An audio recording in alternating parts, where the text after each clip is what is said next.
des aigles, super-héros. Patrouille des aigles.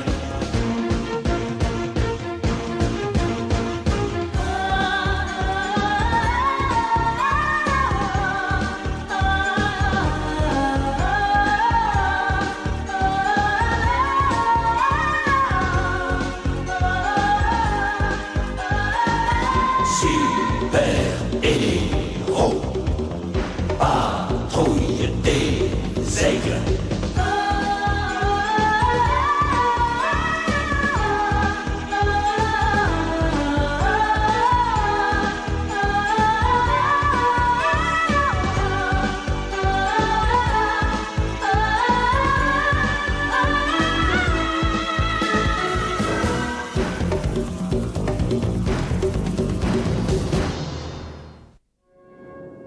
Pourquoi l'homme est-il si fasciné par l'espace? Peut-être uniquement à cause de son esprit d'aventure?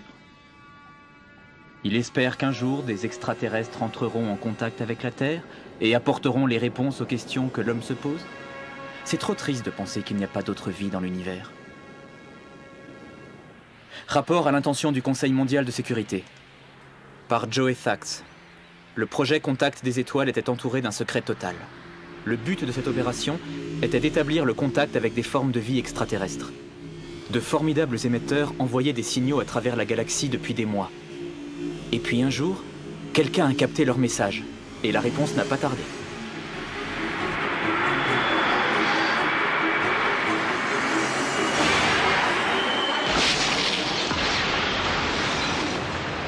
Allô, le quartier général, ici la base Kappa 5. Les vaisseaux extraterrestres viennent de lancer une attaque sur notre base.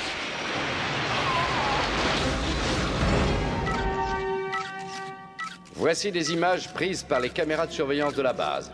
Elles nous montrent les appareils qui l'ont attaqué. Les dégâts ont été terribles. Les impacts des missiles étaient tellement puissants qu'on a ressenti les secousses jusqu'ici, dans les fonds sous-marins, et dire que personne ne croyait à la réussite de ce projet. Et quand le contact a été établi avec la galaxie Maloria, tout le monde a été surpris. Vous parlez d'une réussite? Ces extraterrestres n'ont pas tellement apprécié. C'est bizarre leur réaction. Peut-être qu'ils se sont affolés ou qu'ils sont naturellement méchants. Ou peut-être qu'il y avait un grand match à la télé quand on les a dérangés. J'en connais qui sont prêts à tuer père et mère dans ces cas-là. Heureusement que la base avait un système d'alarme efficace. On pensait que tout le monde avait pu s'éloigner à temps, mais on en est moins sûr maintenant. Regardez ces images. Nous recevons un signal envoyé par un émetteur de la base. Nous sommes formels. Oh, bien. Mais alors, il y a quelqu'un là-bas, à moins que ce soit des Vorax qui nous tendent un piège? Tout est possible, mais vous allez devoir vous rendre sur place pour le savoir, et je vous rappelle que personne ne doit être au courant de tout cela. C'est une mission secrète. Pas d'enregistrement, pas de rapport, c'est clair? Nous allons jouer les fantômes. Une fois en l'air, on aura cessé d'exister. Et si on a des problèmes, on se débrouillera tout seul. Je sais que vous adorez ce genre de mission, mais ne jouez pas les héros, ça ne sert à rien. Le principal, c'est de réussir la mission. À vos ordres!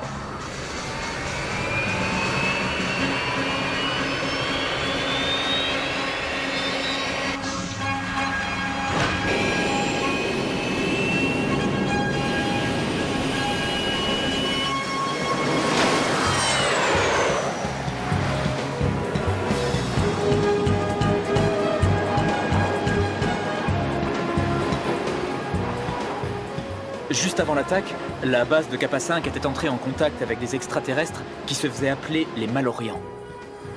Il semblait bien que ces habitants de la nébuleuse Maloria étaient prêts à partager leurs connaissances avec les Terriens. On ne savait pas s'ils se trouvaient très loin ou très près.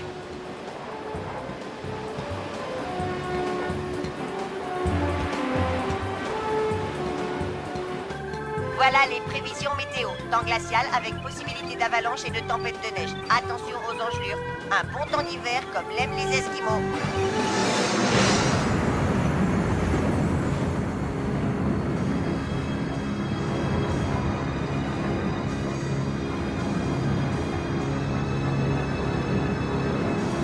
La base était déserte, et on a vite trouvé l'explication de l'envoi de ce signal.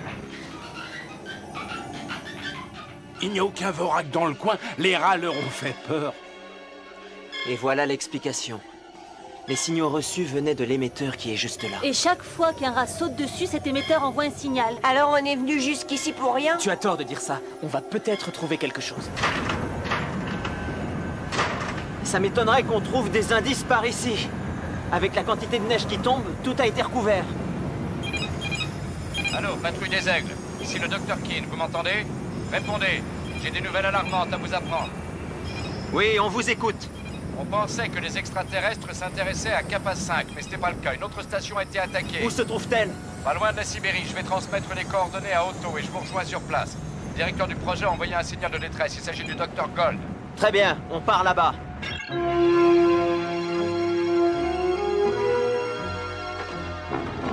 Chut, doucement. Vas-y. Vous êtes prêts? Oui, on y va.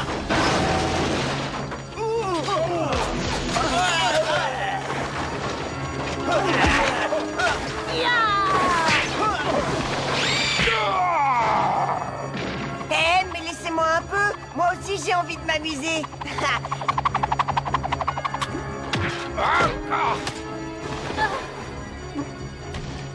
Par ici!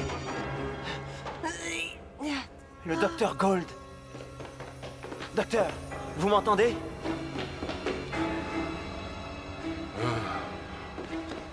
Il avait perdu connaissance. Il est très mal en point. Vous pouvez parler, docteur? Oui, que voulez-vous savoir? C'était des Vorax? Oui, tous. On a d'abord cru qu'il s'agissait d'extraterrestres, mais non. Oui, on aurait dû s'en douter. Ce sont de vraies bêtes sauvages. À votre avis, c'est une coïncidence que vous ayez établi le contact avec des extraterrestres juste avant l'attaque? À mon avis, avec les Vorax, il n'y a jamais de coïncidence. Je pense que notre projet était une menace pour eux et je crois qu'ils espionnaient notre base. Et pourquoi? Vous n'avez aucun lien avec les militaires? Non, c'est là où vous vous trompez, docteur. Nous avons reçu une subvention de l'armée. Elle se sert de nos émetteurs pour les messages codés de ces missiles à neutrons. Quoi? Les missiles à neutrons sont des armes terribles. Leur puissance dépasse tout ce que l'homme aurait imaginé. Si les Vorax brisent les codes secrets, ils feront sauter toute la planète. Oui, et ce n'est pas tout. Il y a plusieurs mois que nous recevons des messages d'une source anonyme, sans doute un savant qui paraît très au courant de ce qui peut se passer entre les Vorax et les humains. Ah oui, et vous dites qu'il avait prévu ça? Et il semblerait que le seul qui se soit opposé au Vorax soit un pilote. Il n'a pas dit son nom, mais il semblerait qu'il soit plus qu'un homme ordinaire. Malanox, alerte. Pour envoyer nos messages dans l'espace, on utilise des quarks négatifs que l'on appelle des négatrons. Ils ont la propriété de détruire les quarks positifs, d'accord? Ce qui nous donne la possibilité d'envoyer nos messages dans l'espace à une grande vitesse, mais les Vorax les ont interceptés et après ils s'en sont servis contre nous. Maintenant, tout peut arriver. Joey, où vas-tu? Voir quelqu'un. Le professeur Andro.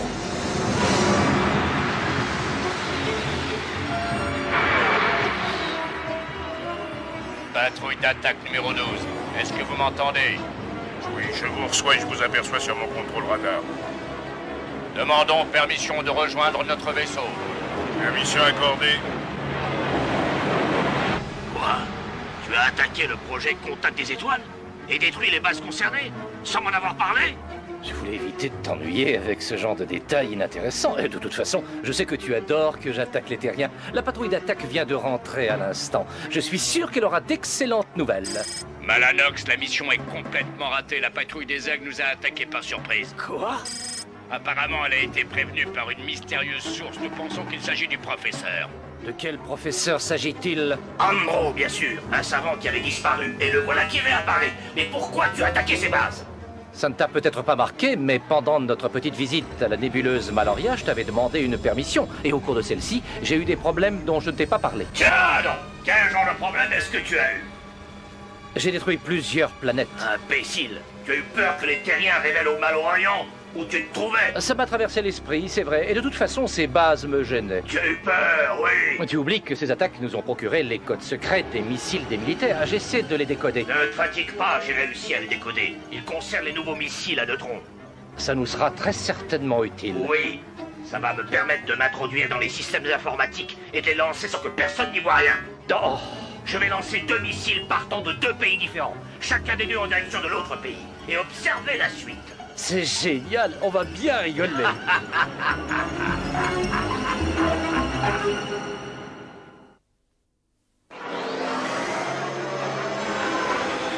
Mes rapports avec ce professeur ne sont plus un secret pour personne. Mais celui-ci restait une énigme pour moi. Il avait placé un émetteur-récepteur miniaturisé en moi, ce qui me permettait de toujours savoir où il se trouvait, et réciproquement. C'était là un des avantages d'être un cyborg, comme moi.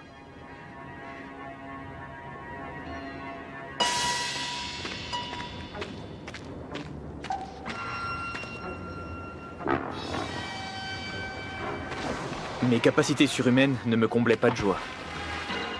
Elles m'isolaient des autres.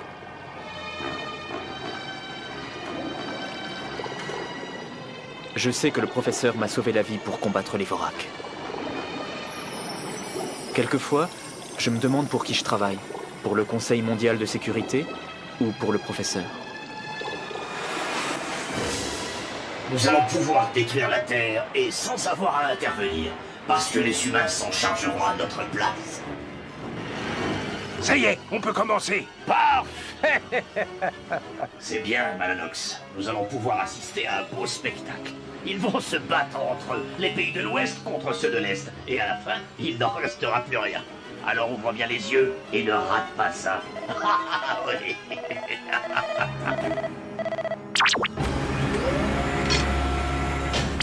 Un missile des pays de l'Ouest. Et un missile des pays de l'Est. Ils vont pratiquement se croiser dans le ciel avant d'aller exploser dans le camp d'en face. Et ce sera le commencement de la fin de la Terre.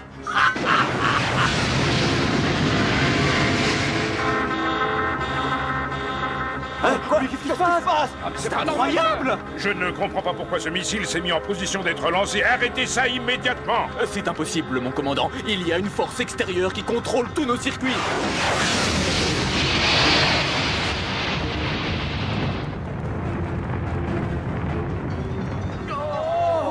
Il est lancé, il n'y a plus rien à faire maintenant.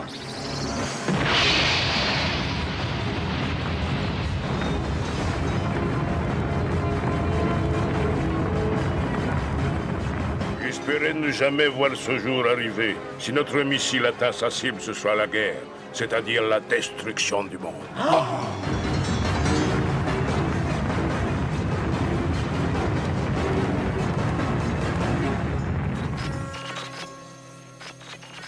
Ils ont réussi. Tiens, Joey. Ça me fait très plaisir que vous veniez me rendre visite, mais j'aurais préféré vous voir un peu plus tôt, étant donné ce qui se passe. Nous allons avoir très peu de temps pour réagir d'une manière efficace. Les Vorak contrôlent les missiles à neutrons des armées terriennes, et ils vont essayer de déclencher la guerre mondiale. J'avais envisagé ce genre d'action de leur part, et j'ai longtemps travaillé à mettre au point la parade adéquate. J'ai construit un missile indétectable. C'est le seul moyen. Il pourra approcher sans être repéré. Mais nous aurons besoin d'une grande précision et d'un peu de chance. Je n'ai jamais compté sur la chance, professeur. Je ne suis pas un joueur. Mais si vous avez besoin d'un pilote, je suis là.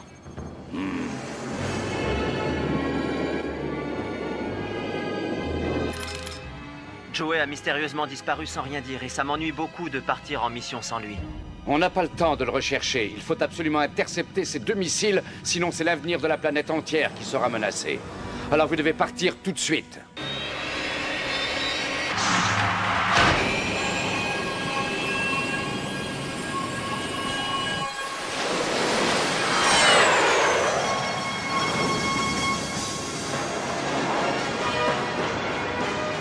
J'ai besoin d'une précision, Otto. Bien sûr, docteur, je suis à votre disposition. Je voudrais savoir l'endroit précis où les deux missiles doivent bientôt se croiser. C'est très grave, on compte sur toi.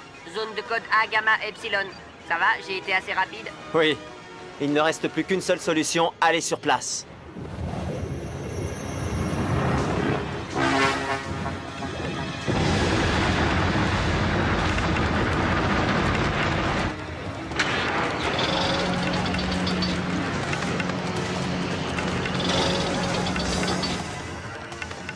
Quand vous voudrez, Joey. Feu!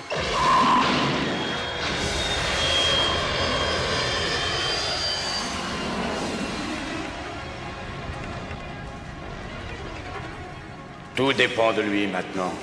Le sort des milliards d'habitants de la Terre repose sur ses épaules.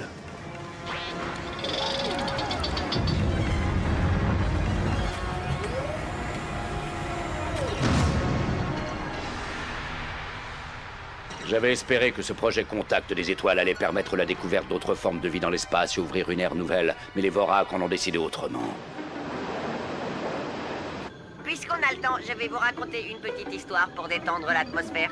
Ça se passe au paradis. Saint-Pierre est à la porte et il voit arriver un quart de touristes japonais. Tais-toi, j'aperçois un missile. Droit devant, vous le voyez? Bien sûr. Et voilà l'autre. Qu'est-ce que c'est que ça, Otto? Un vaisseau spatial avec à son bord des androïdes et quelqu'un avec un chapeau pointu. Mais c'est Malanox! Il ne s'attendait pas à me trouver ici. Je pensais bien que la patrouille des aigles interviendrait pour sauver la planète, mais je lui ai préparé un accueil chaleureux.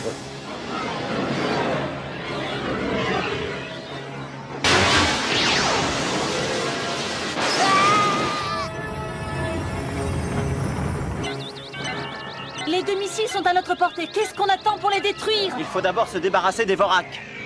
Allez, au travail!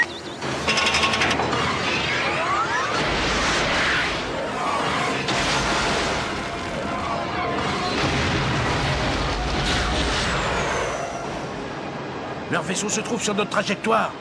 Oui, on va lui passer à travers. D'accord.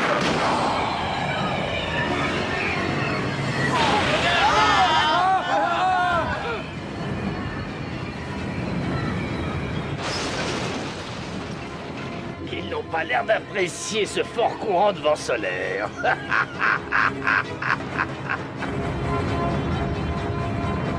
Aucun problème à signaler pour l'instant, les missiles suivent leur trajectoire initiale. C'est parfait, mais le récepteur reçoit un bruit bizarre. Un autre missile approche et il y a un pilote à bord. Quoi? Sa vitesse est effrayante. Mais voyons, c'est impossible. Pourquoi est-ce qu'on ne l'a pas repéré avant? Et qui peut bien être aux commandes?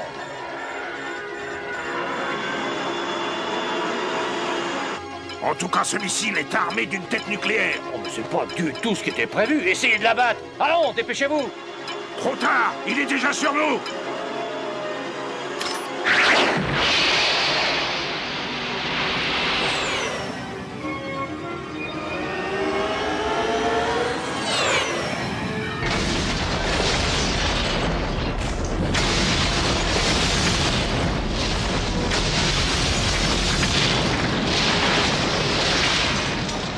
Les missiles à neutrons ont changé de direction. Ils se dirigent l'un vers l'autre. Accrochez-vous!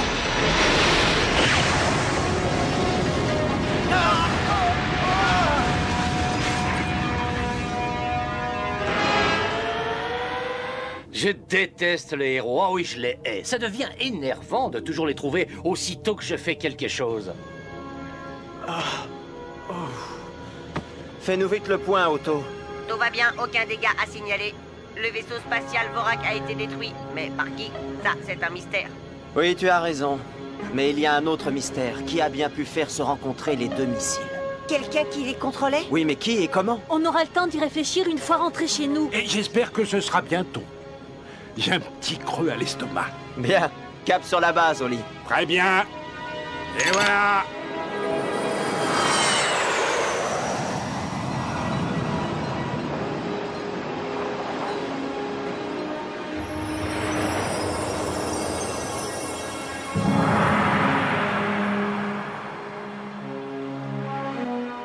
Vous avez maintenant la réponse à vos questions. Vous savez tout sur ma disparition et sur la destruction des deux missiles. Le Dr. Keane nous met toujours en garde contre l'héroïsme. Mais je n'avais pas le choix. J'ai simplement fait mon travail. Et à ma façon, je suis toujours un membre de la patrouille des aigles. Fin de mon rapport.